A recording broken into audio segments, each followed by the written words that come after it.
head is turned slightly this way. So the center line, if you were looking at an egg straight on, that would be the center line, right? So this line is going to go right here. So we've taken the egg and turned it a little bit. And then kind of divide into thirds, right? You have the two ears. You're halfway there. Anyway, and then for his neck, you just think of like a cylinder. And if there's a cylinder like this, you can draw that, right? And put that right underneath there. But you offset it a little bit so that that chin sticks out, right?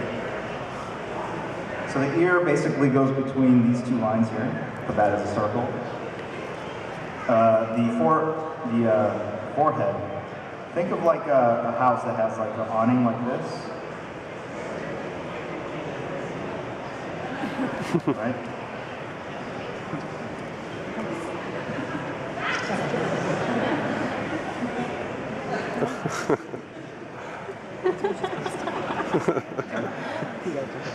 You don't have to do this much detail, but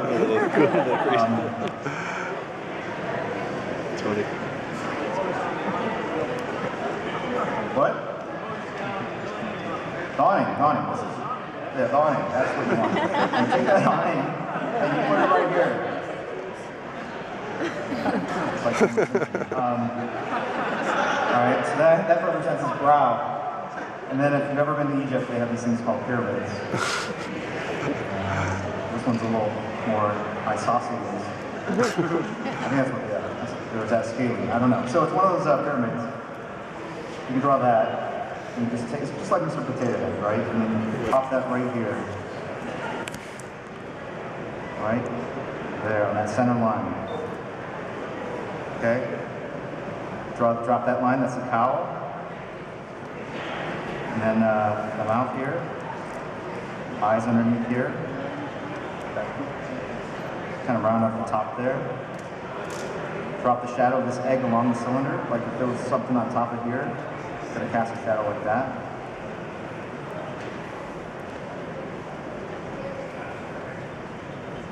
This awning casts a shadow. If there's a light source if there's a light source here, this awning casts a shadow like that.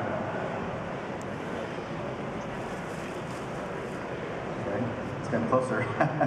Anyway, and then this pyramid sticks out. It casts a shadow that's almost like the mirror image of it underneath.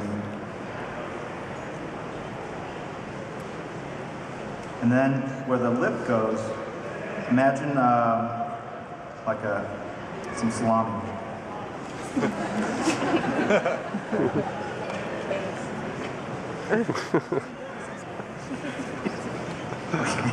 And then like a pie. What did you learn how to do in the pyramids? That's wonderful. Okay.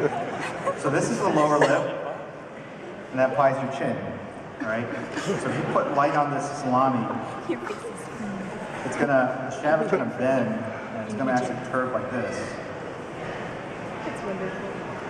Right? Because the roundness of the pie forces the shadow to kind of go up, right? If this was a flat pie, the shadow would be like that, but because it's round, that shadow is like that. So we're going to put that shadow right there. There's his lower lip. And then the ear, a lot of times I'll just put the light source behind the head, and the ear, it's almost like a door that sticks out a little bit off the head.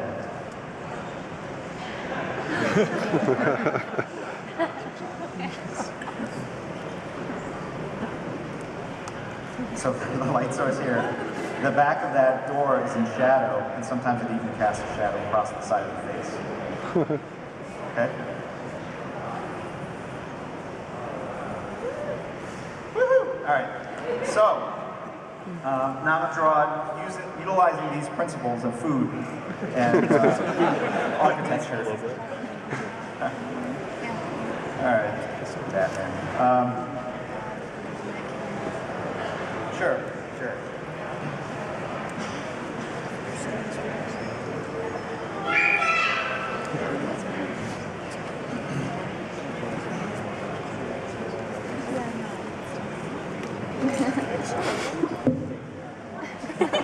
There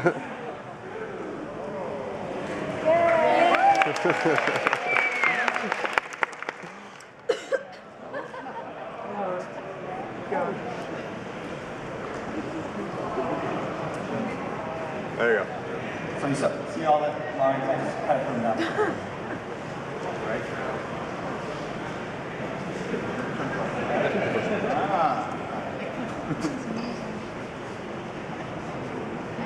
Markers on the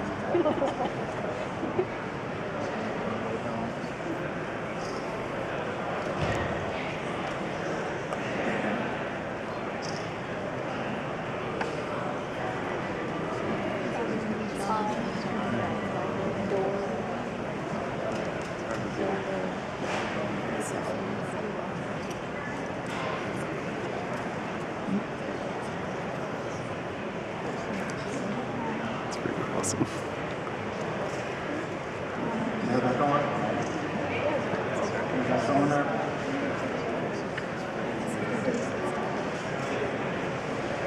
Is that pyramid? The awning over the pyramid is going to cast a shadow off the side of the pyramid. There's the face is really, I mean, I start out with a egg, but it's really a series of, it's more blocky than spherical. Meaning, it's kind of like a dome on top of a square, and you can cut out parts here for like the cheekbones, cut out divots here for the temple, add that pie there, the chin, the door, so you can kind of see how it's constructed. So this part of the face is parallel to here, so this is flat. So the same way this door catches a shadow, you can almost argue that this part where your sinuses are also catches that same shadow that's created by the light behind it. And if you ever notice like illustrations of like a metal cylinder, there's a light source here and another light source over here. You'll see like what's called a core shadow. Right? The core shadow is typically the light basically hits all these parts of the cylinder, but once it reaches a point where the ray of light's not hitting, that's where the shadow falls. And then you see light over here because of this backlight or reflected light bouncing off this wall. So that's why you have the core shadow. You guys got that? Okay, great. All right, so when we think of Batman, we think of him as being one cylinder. There's a light source here, reflected light source here, or two light sources. The core shadow is right down the center, but it follows along the contours of the head. Right? That would be awesome to get that sketch. Same thing with the neck shadow. It's basically this cylinder with a core shadow. And the reason why it's at an angle is actually that neck part. You have these muscles here, I don't know what they're called, but we all have them. And they basically go from that part of the head down to your middle of your collarbone. Your Adam's apple sits there, and then you have a bunch of tendons and other things that go along here. Right, so if you have light behind, this is essentially a round cylinder, so that core shadow is going to be right here. And the shadow on top of that Adam's apple down here. And then all these little divots will create the shadows themselves. So we're just going to use that same principle.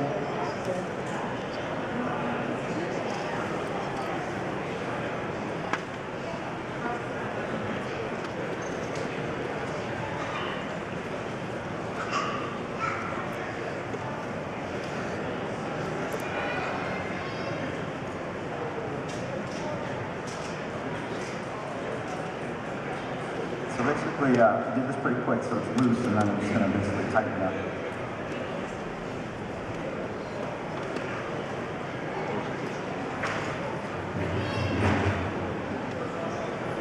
So those are all the, I mean, you can kind of see the shape, right? You can see the form, even with these basic shapes, right? It's a little rough. But I'm basically putting the, what's called core shadows that are created by the light source, and all these shadows basically fool the mind into thinking that this is three-dimensional. The same way if I draw an apple, okay, It's very 2D and flat, but now if I cast a shadow like this, right, it feels more three-dimensional. And then maybe I'll even like render a little bit here to kind of create that shadow. And maybe like, so, you do the same thing with this Batman. You can now go in and, once you've got the four shadows, you can render out to make it feel more round and add some detail.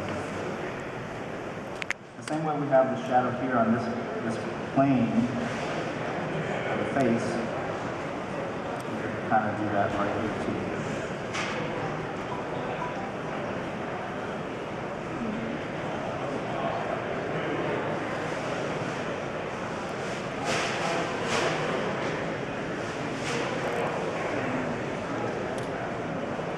There's that sausage, that pie.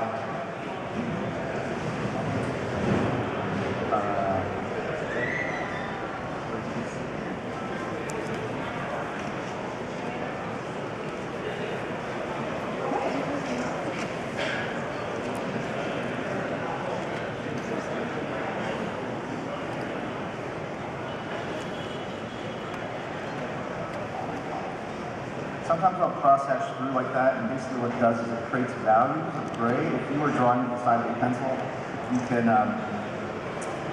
go from a very dark black to a white, and you can basically create these gradations by just changing the pressure. Right? Alright, so if that's 10 and that's 1 and that's 0. Since we can't, well, now with scanners you can actually produce gray values, but in old days they would just take a photograph of art, and so gray values would not show up. So everything had to be black and white. It had to be digital, 1 or 0. So it had to be black or white. And so to create that same gradation, you would crosshatch. That's what those lines represent.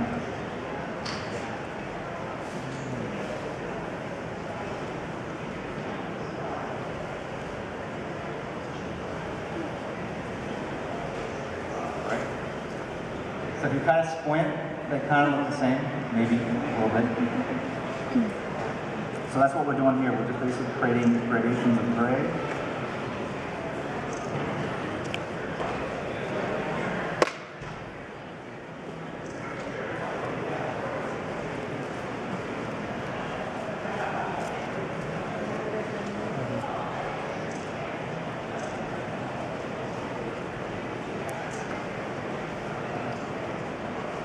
These lines here, there's kind of a jowl thing that goes on between the chin and the sides of the face. Oh, that's good. From the skull, I think. Too good.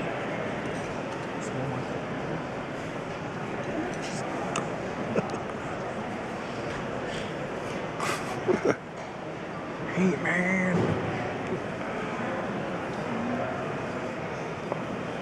Okay, so there's your teeth. You have this kind of space here, so you're getting shadows that kind of form that area because there's no bone structure underneath. There, Ghost Rider. Thank you. He's like, man, I miss Marvel. Nice. I wanted to be in that meeting when you came up that character, like, it's a skull, it's on fire. Yes. So here's that door casting a shadow across the side of his head.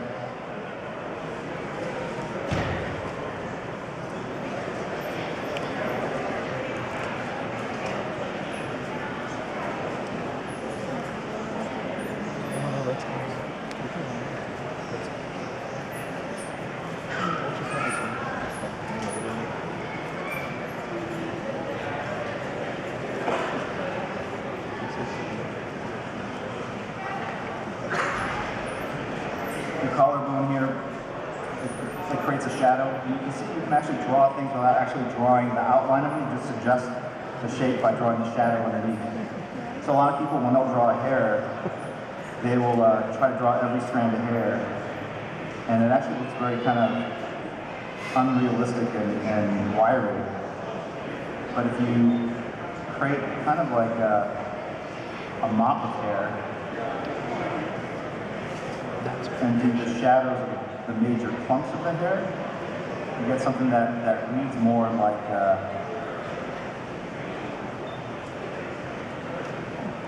I was drawing Superman last night, so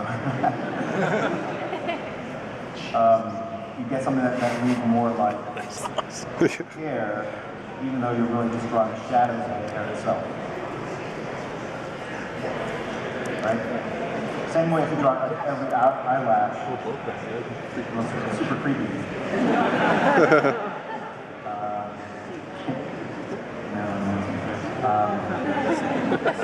So when you draw an eye,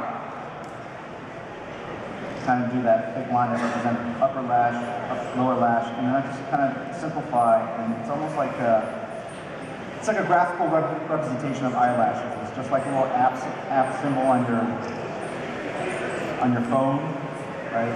You know what it means, even though I'm not drawing it per se.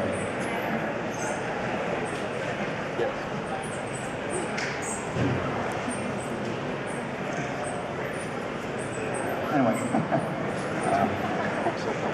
Okay. So I'm going back to here, and this is creating the shadows. It's that pout, it's that sexy Batman pout.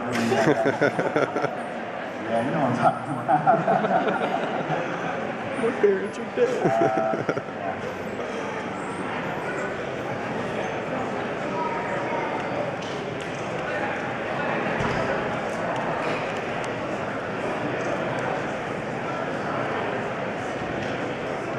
This line here represents the temple. And just kind of goes back to that.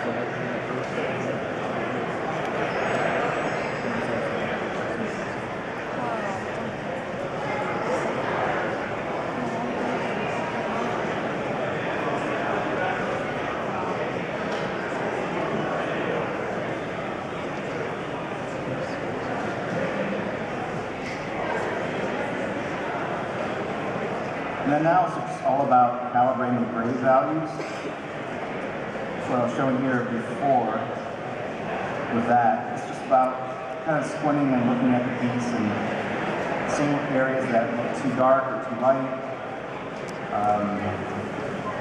This is a whiteout pen.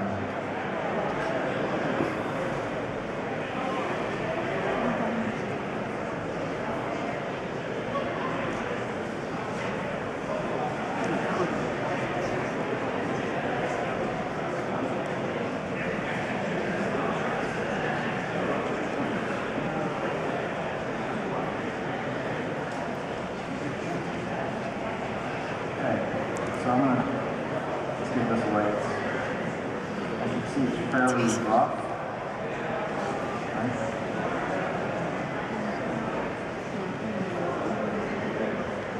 And sometimes I'll put these lines in the back.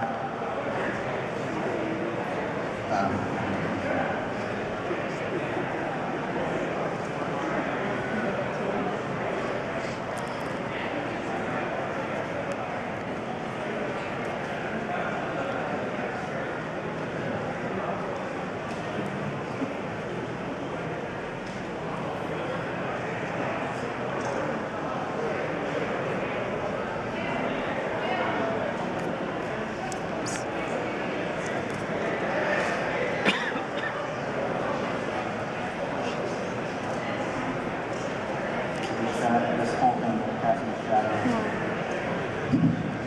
on his upper body.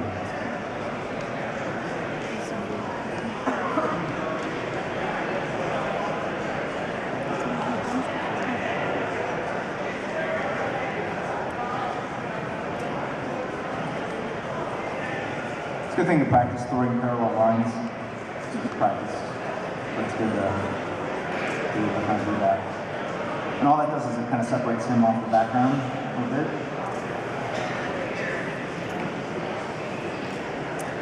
All right, so I'm going to give this away to the first person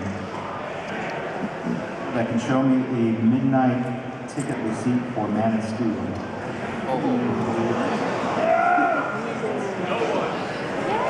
No, you got one. Good. Find it. Run, bro, run. Who gets there first?